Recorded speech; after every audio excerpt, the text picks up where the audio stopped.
Card King, here I come. Hello, music fans, music collectors, and all hobbyists. Welcome to the Card King Sports and Variety Show.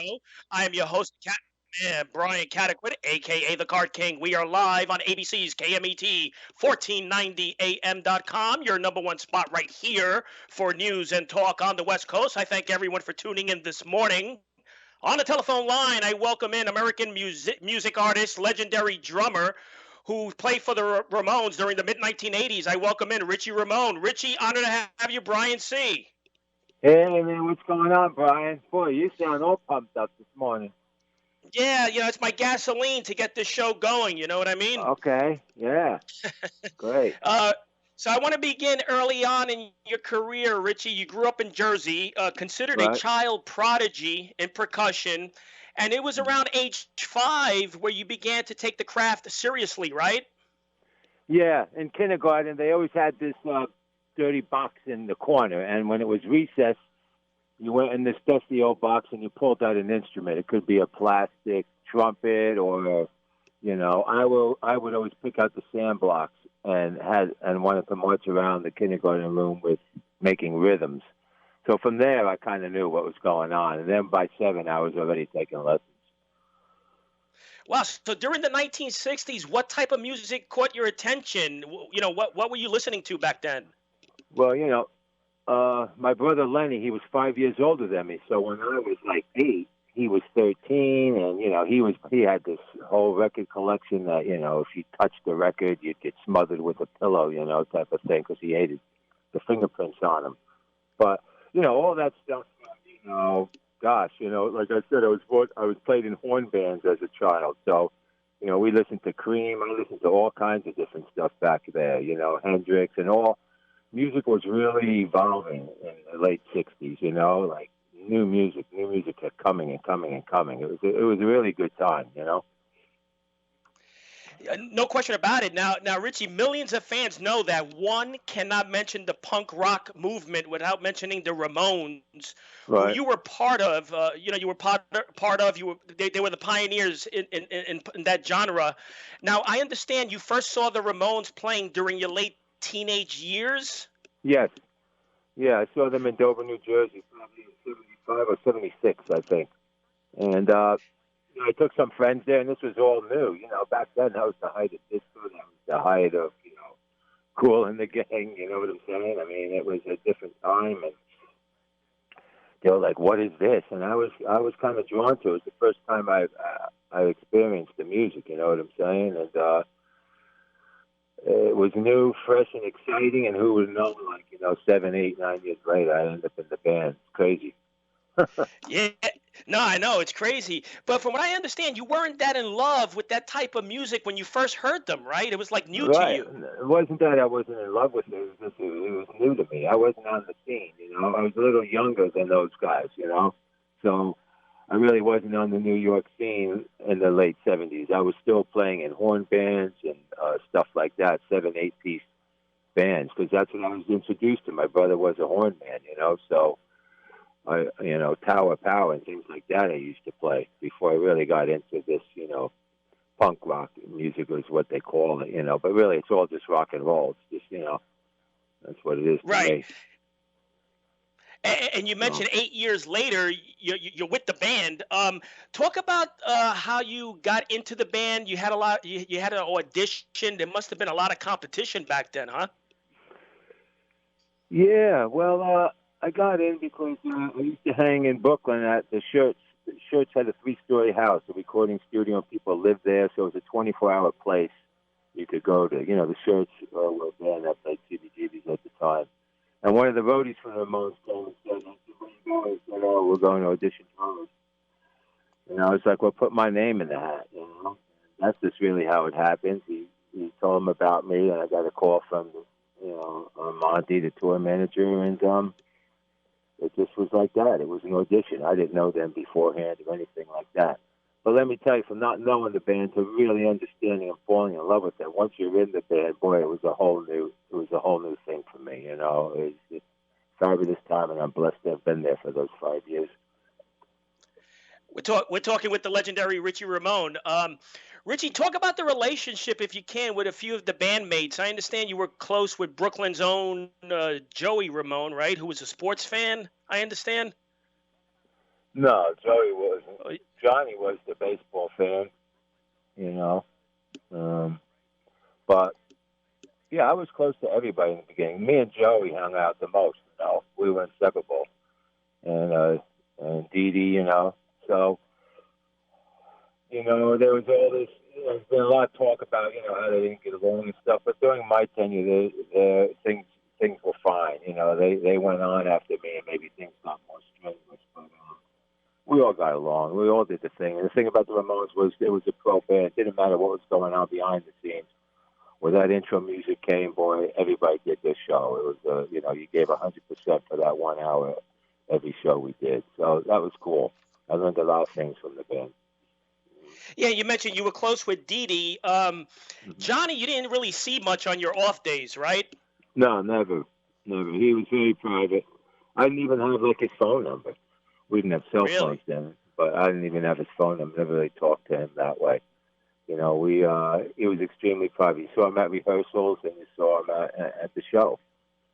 You know, and, once in a while we go to a ball game or something like that, like when we were on the road, catch a couple innings, but, because he was a big baseball guy, But, no, it wasn't like that with them. The other two, fine, but, Joey lived on 9th Street in the East Village, in New York City, so I hung out with him the most. Dee Dee was in Queens, so it was harder to come on the subways for him alone without getting lost or going and trying to cop or something like that, when he was trying to be straight.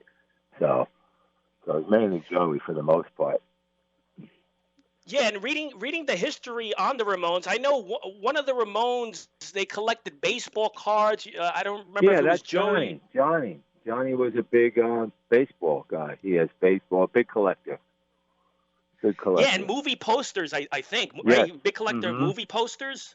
Movie posters, horror films and things like that. Yeah. He's a big collector. I even think some of his card collection is in a museum. That's what I read. Yeah, I don't know about that. I'm not too sure. I don't really follow that now, but I'm not really sure. Possibly, it could be. Yeah, but I understand he was a big card collector, so that's interesting.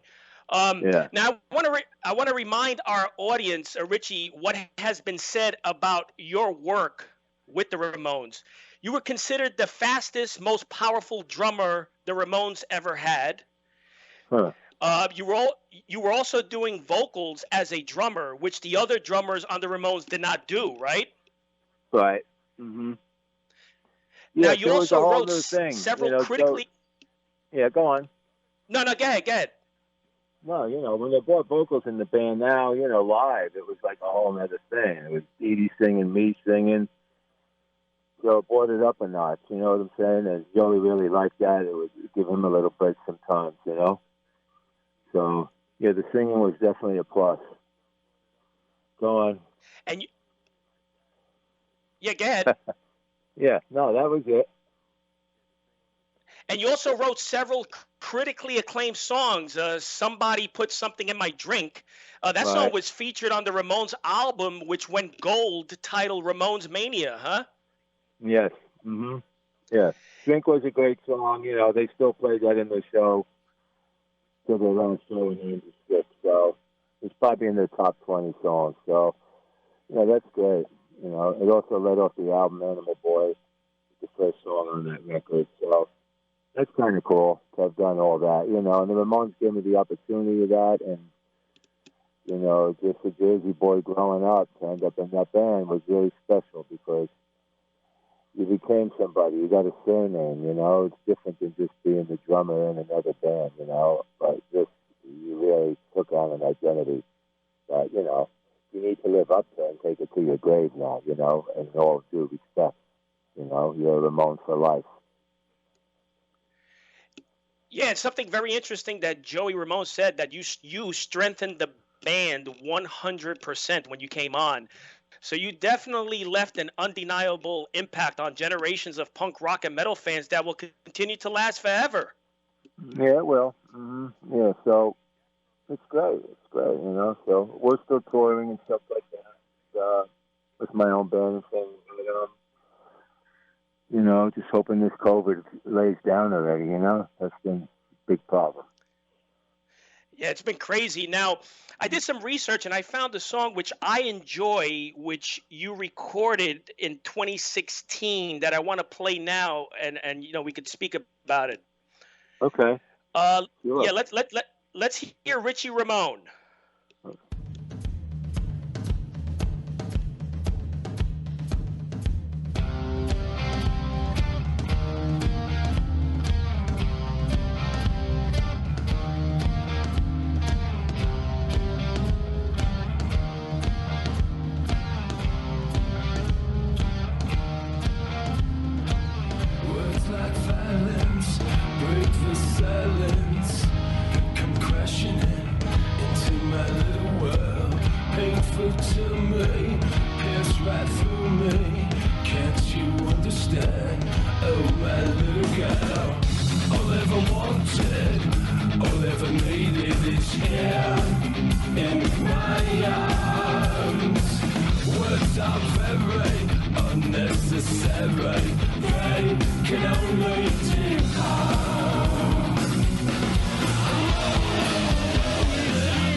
Wow. Yeah, cool stuff. And you just heard Richie Ramone's "Enjoy the Silence," released in 2016. The album called Cellophane. What compelled you to write, to do that song, Richie? Well, Depeche Mode is, that was a great band. It's real big with the Latin community too, all around the world. Them and the Ramones, and I just like the lyrical content that it is, and I thought I could put my own spin on it, and make it real guitar sounding, and it came out really good. It's probably the only song you could dance to, but yeah, so it was great, playing that in the clubs and stuff. It sounds really good. So, I mean, it's all about, taking risks and doing things, it's rock and roll, just, you got to remember, I'm Richie Ramone, I'm not the Ramones, and, I have my own way of looking and listening and writing, you know what I'm saying? I mean, it's very, very, very innovative. I love the song. It's a different outlook on that song. Right. Now, you also did work with in 2007. You debuted a classical composition entitled what is it? Suite for Drums and Orchestra. Yeah. Right. You want to talk a little bit about that? Yeah. Well, for a long time after I left the Ramones, I did some. I moved to LA. I fooled around some bands, and then I really just, I didn't do much for almost 10 years. When I got back into this, something was eating at me. I know something inside was missing, and I decided I want to do something different. So I hooked up and I did a suite for drums and orchestra, and of West Side Story. So it's all songs from West Side Story, and I did it with a couple orchestras. And in Pasadena, Pops, and I did it in St. George, Utah. And it was really great. There's nothing like a drum set in front of an 80-piece orchestra driving that. So it's something that I really enjoyed. You can see some clips on YouTube, and I'm right now in the works of, we'll be doing a James Bond piece. So I'm going to have both of these pieces, and I'll take on tour someday for Pops Nights with the orchestra, and I'll do the whole 40-minute act at the end of the show. So I'm looking forward to that, too. So it gets to show you a little more, there's more drumming with that, as opposed to rock and roll, just really keeping that groove, just letting it go. really go for it. So, So that 10 period, that absence, what were you doing with your time during that absence? you don't want to know. No, I did a lot of things. I worked for different companies, and I worked at hotels and did things like that. And, I just, got completely away. I became a suit. I was wearing suits, and I just got out of it. It was time. Like I was like, I was done. And I rested Eh, up, and now I'm back, and I feel really strong. At 64 years old, I'm still ready to go. Yeah, Richie Ramone is back in full effect. There's no doubt about it. Right. We got a new Now you, single that we recorded, and that should be coming out in October. I'm also acting a lot now. I've done 4 films already, which I fell in love with acting, and so there's all kinds of things going on now that after that year of depressing, debilitating COVID it's that really horrible. affected me terribly. A lot of people got motivated. I went the other way. I was, a head case, and I finally, I've turned it around, but it was horrible. For me, anyway. Other people were, doing all kinds of stuff, but for me, it didn't work that good. Yeah, so you're going to begin travel. I mean, you're going to begin touring. You want to talk about some of your venues coming up? Yeah, I don't know many of the venues. I'd have to look at them, but I'm going to test the waters. Now COVID's spiking all over again, so I don't know. October, supposed to start October 26th in New Haven, Connecticut, and do some shows on the East Coast from Boston to, Washington, D.C. I have a run of until, let's see, the 26th to November 11th. I'll be on that East Coast. So you can go to richieramone.com or go to whatever on Facebook. You'll see all the dates there.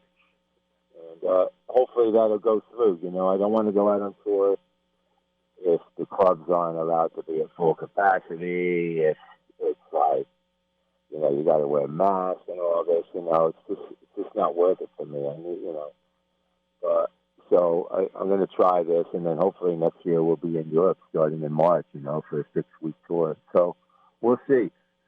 I just don't know. I don't know when the end of this thing is going to be. So that's depending on that. But there's still all other things going on. I have my book out, I know better now, and my autobiography, and I want to do an audio book with me reading it, so that's pretty involved. That's a lot of work, but I want to start on that soon. So there's things to be done.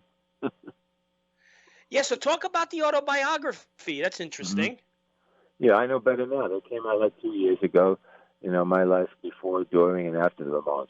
It talks about a lot of, it's still on hardback, it's a hardback book. It's only I don't know. I think Amazon has it for like $18, $19. A good deal, but it talks about a lot of, my growing up, because people really didn't know, that much about me. When I grew up in Jersey, a lot of my family and all that, and how this little boy, got into the Ramones, his whole life, how it led up to being in the Ramones and my audition. It's funny you talked about that, but that's all in the book. And then, a little bit after what I'm doing now and stories from the Ramones. So it's a really good read. It's called I Know Better Now after one of my songs that I wrote, So, yeah, check it out. Everybody should check it out. Good read. Yeah, just a couple of other things that I want to get to. We have Okay. a few minutes left. You also recorded an album with the Gobshites, 2011. Yeah, the Gobshites, yeah. They're an Irish from Boston. We actually did that in Ireland. That was a lot of fun. I'm not sure if it ever got released yet, or maybe it did some of the tracks. I don't know. But, yeah, the Gobshites are a fun band. Pete's a good friend of mine. Man, and you also did work with the Canadian punk rock band, right? Rock and Roll Rats. How was that? Yeah, Rock and Roll Rats. Mm-hmm. Yeah, they wanted me drumming, so they sent me tracks, and I did them in my studio and sent them back to drum tracks, and it worked really well. So, a lot of stuff happened, so I don't know. I'm just fortunate and blessed. We're all blessed that we're still here and could do this. And let's just keep doing it. Let's have fun, And what do you enjoy doing most, Richie? Do you like doing live performances, or you prefer working in the studio? What do you enjoy? I don't know. I What do you love it get you all most thrill? from both of them. I love the studio. The studio is a little tougher. I mean, the thing about the studio is, you work hard in days and weeks and months, and then you finally get the right idea to finish the one song. And then when it's completed and you record it, oh, that's such a treat, because there it is. What you envisioned in your mind is actually done now, and you're listening to it. But live is great because live is traveling. I love to travel. I love to eat the different foods around the world and drink the different wines and meet all the different people and the culture. So, I really love the travel part. It's not so much fun now, traveling, but so, but that's what I like, meeting all the people. It's probably one of my favorites, but, you can't take away from being in the studio either, so that's a tough call. Man, you must have so many stories, road trips during the Ramone era. Oh, And yeah. anything that you can share with us that maybe no one knows about? No, not on the air. I don't think so. No. No, plenty of stories, and there's tons of stories all being written, everybody's, but there's not really one that's, really sticks out, but um, it was just a great time, It's really something. When you're in the moment, you're 25, you're in that band, and you're like, God, you just live in the moment, I just wish that I was on the tour and I saved more of the T-shirts and more of the stuff that I saw, I never thought of, like, collecting stuff. Oh, man, you could have had so much great stuff now. But I just lived in the moment, and that's kind of how I live my life, Try not to look too far deep into the future. So, well, look out. I got a new single coming, I got another movie, and there's a soundtrack, there's a movie, so there's a lot of stuff you're going to see next year. So keep checking richieramone.com for new stuff. Yeah, and I want to get this one in. I also love your first solo album entitled, Oh, released okay. in 2013. That's some Mm-hmm. great stuff. Yeah. Yeah, I try to do great stuff. You try to top yourself every time. It's hard for me to put out a record every year or two. It takes me a while to get it all. It's like an artist. He draws and then he tosses the paper away, rips it off the board, and goes again. So that's what I struggle with because I just want it to be right, and I want it to mean something when I record something. So that's it. I mean, you always took the craft seriously, Richie. I mean, you take the art form very seriously, drumming. Mm-hmm. You know, Well, yeah. some of your earlier admirers on the drums, anyone that you give credit to, some of your influences Yeah, early on? never a fanboy, but as a drummer, John Bonham, he played really well, and Buddy Rich. I was a big Buddy Rich fan in 10th, 11th grade. That's where I learned to get a lot of speed. I actually took some lessons from the late Joe Morello. So I was very into, reading music and all that kind of stuff, and very versatile around, things to play and what I listen to. I think that makes you a better musician. Listen to everything. It doesn't matter that you don't have to perform everything live, you play live what you really like. I like punk and I like hard rock because it's very aggressive music to play live as a drummer. That's what I like.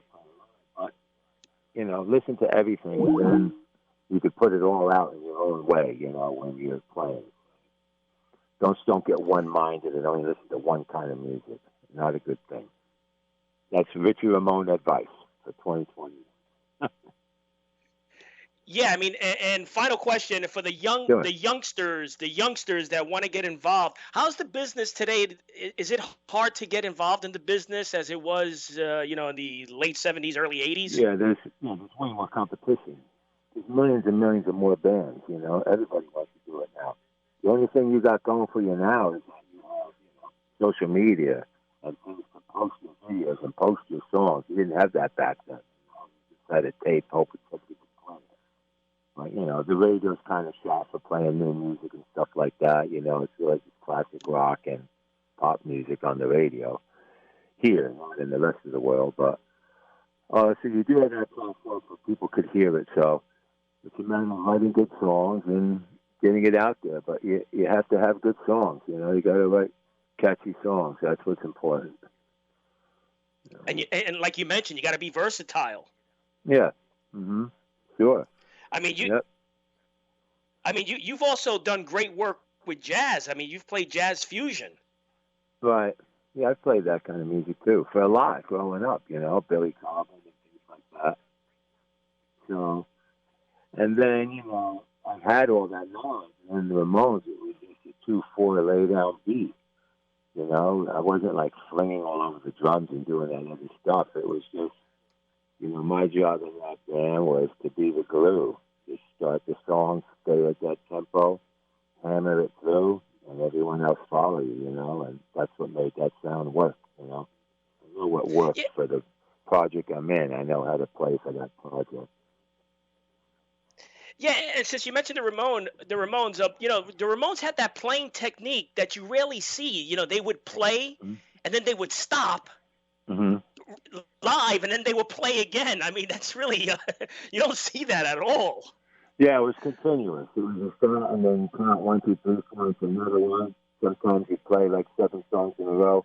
The funny thing about live with the Ramones, we all came out on leather jackets, and there was like a 7-second break I had after the third song where I could whip that jacket off.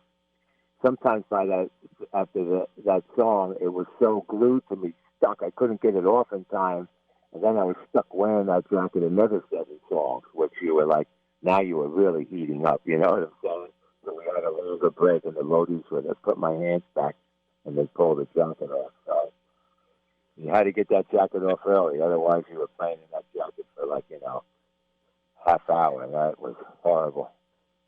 Oh, man, you had to be on your toes. Well, it was truly an honor. The website is richieramone.com. Check it out. Listen, honor to have you. You're definitely a legend, pioneer. I appreciate it. Thank you. Thanks for inviting me on the show, and everybody stay safe, and we'll get through all this. Take care of yourself. We'll keep in touch, all right? Okay, we will. Thanks. Take care. All right, bye. The legendary Richie Ramone, richieramone.com. Until next week, happy collecting to all.